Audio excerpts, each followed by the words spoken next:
Thank you so much. It is great to be back with all of you. You braved the cold, you milked the cows, you chopped the wood, you sang the madrigals, you scrubbed the dishes at the KDU, you wove the scarves, you swam the puddle, you tended the gardens, you skied the trails, you performed the plays at Campbell Theater, created the art, engaged in the classes, learned through work and play. You found your voice, you read the books, completed the homework, wrote the papers, took the tests, lived your values, made lifelong friends, and made your parents and teachers and the staff here at Putney proud. Congratulations, graduates. When Danny asked me to speak here today, I didn't hesitate. I loved my time at Putney, and I am delighted to return. As you graduate, I encourage you to take some time to reflect on the lessons you learned at this uniquely ambitious experiment of a school and what you'd like to carry forward during the rest of your lives. Looking back, those lessons for me are abundantly clear. I spent my childhood surrounded by the most competitive people I have ever met. The most competitive, you ask? Yes, and that too is a competition. We competed over who got the first shower in the morning, who got the front seat at the carpool, who finished their homework first, who got the largest scoop of ice cream for dessert, who chose what to watch on TV, and who was the last to turn off the lights at bedtime. After every game of hockey or ski race or quarrel, the first question my parents asked me was, "Did you win?" Then I arrived at Putney, and over 3 beautiful years, no one asked that question, not even once. Instead, we modeled ourselves on Carmelita Hinton's vision of community, striving for excellence, not to serve ourselves, but to serve one another. We lined up for fire drills with 250 students and faculty, shoulder to shoulder, passing endless red buckets, half filled with water, which we then splashed onto pretend fires so we would be prepared for the real thing. What we lacked in aim, we made up with enthusiasm. Thank goodness the real thing never happened.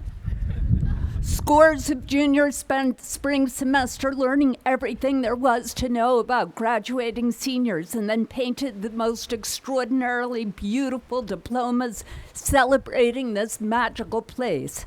Mine is still hanging at the top of my staircase.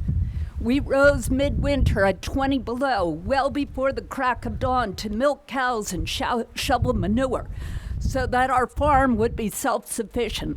We showed up because we knew if we didn't show up, someone else would be burdened by what we failed to accomplish. In class and outside of class, we struggled with the political issues of our time and thought through what really mattered to us as individuals and as a community. We received grades, but we never knew what they were, so as to dampen the competition and foster cooperation. From the farmer, we learned together how to take care of cows and chickens.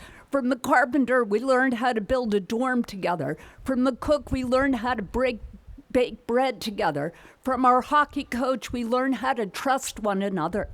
Those lessons in the importance of teamwork and most of all in building partnerships and community made a profound difference in my life. And from our beloved teachers, we learned history and algebra and biology. But most important, we learned to love to learn. And for that, I am forever grateful. And we had fun.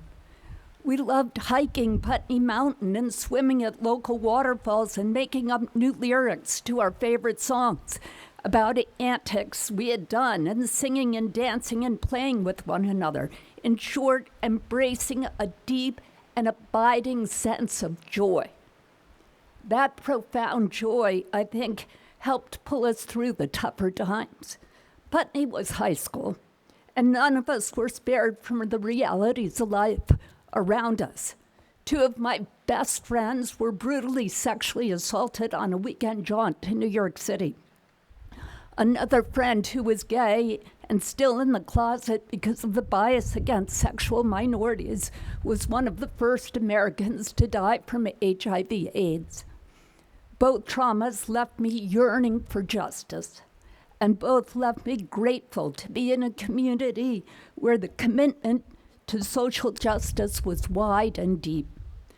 As the leader of human rights organizations, thanks to my experience here, I understood that those closest to the problems in society are closest to the solutions, and that the only viable way to make lasting change is to work shoulder to shoulder with partners down the street and across the globe, listening carefully, envisioning solutions together, and building one another's capacity to be effective in the future. This came home to me just a few weeks ago when I watched in horror as my country systematically kidnapped 278 men whose only common denominator seems to be that they escaped the brutality of the Maduro regime in Venezuela and that they donned tattoos. With thin to no evidence, a near complete lack of due process, and an admission of mistaken identifications, they were whisked to ICE facilities and then loaded on a plane, and then, against a judge's explicit order to cease and desist, they were dumped in CICOT, the most notorious prison in El Salvador, famous for overcrowding, cruelty, and torture. There, they have no ability to see family, a judge, or a lawyer, and they face a lifetime in prison, many never having broken a single law. They were here legally. Along with so many Americans, I said, what can be done? And then I remembered Putney. Fight injustice, work together, build community. A lawyer on our team spoke on a Venezuelan radio station.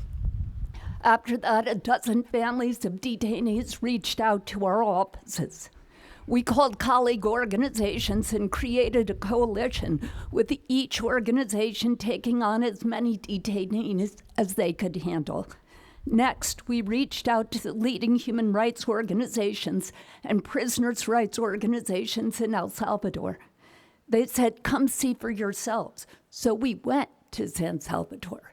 There we listened to former prisoners and to family members of detainees and to investigative journalists and to human rights defenders. We listened to those closest to the problem, and we learned from them.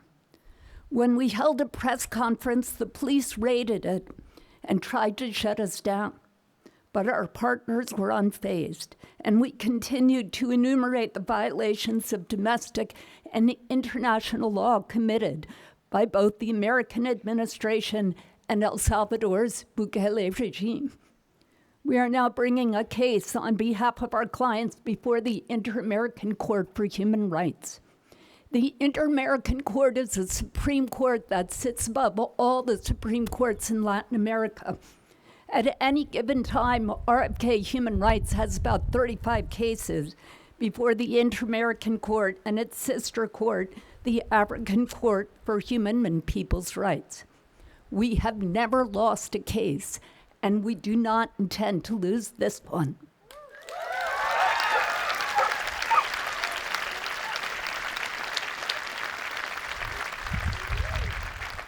So I guess those lessons of my childhood to win, win, win were drilled in pretty deep.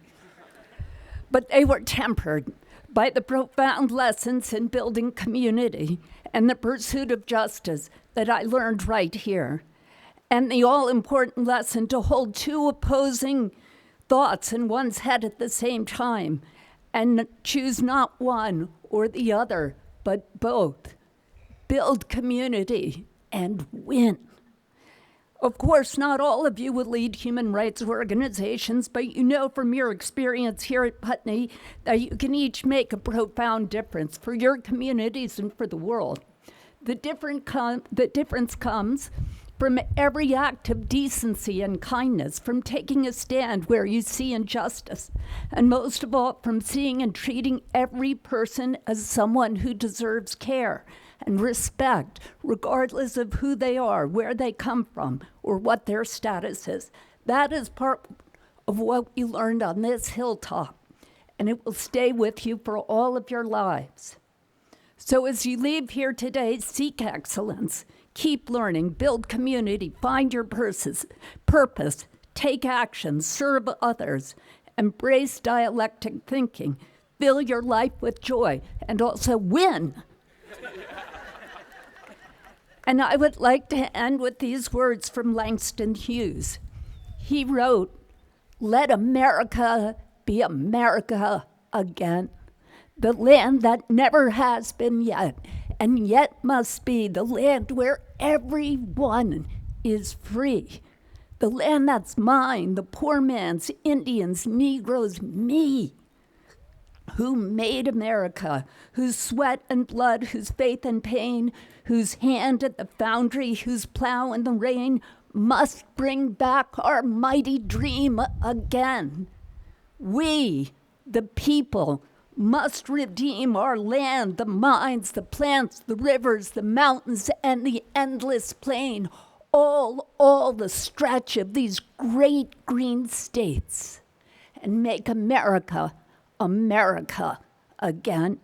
So graduates, embrace the lessons of Elm Leaf Farm and make America, America again. Thank you.